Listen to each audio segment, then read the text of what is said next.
Gihanay na sa Department of Interior and Local Government ang pagpahigayon sa transition o turnover alang sa mga re-elected o newly elected official sa Dakbayan sa Sugbo. Si Femari Dumabok sa report.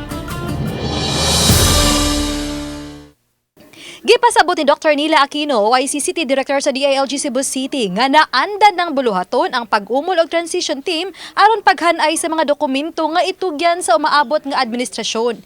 Hinuon si incumbent Mayor Michael Ramaman ang napili sa miaging eleksyon. Lakip sa susihon sa DILG, matud ni Aquino ang mga kontrata nga gisudlan sa miaging administrasyon ug ang mga plano. Contracts nila nga ilahang gi-enter with private or unsa nga kontrata.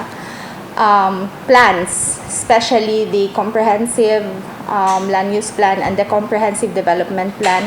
Samtang andamon usab sa DILG ang bagong administrasyon sa paghanay og mga programa ug sa angayang buhaton sa unang usa ka gatos ka adlaw sa ilang panerbisyo.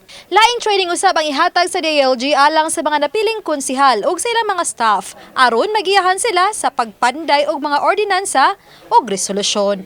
Naatay first 100 days and then mo follow na ang katong mga skilled good nga trainings, no, mga technical trainings. Uban ni Cleofer Lumayag, ako si Femari Dumabok. Balitang Bisdak.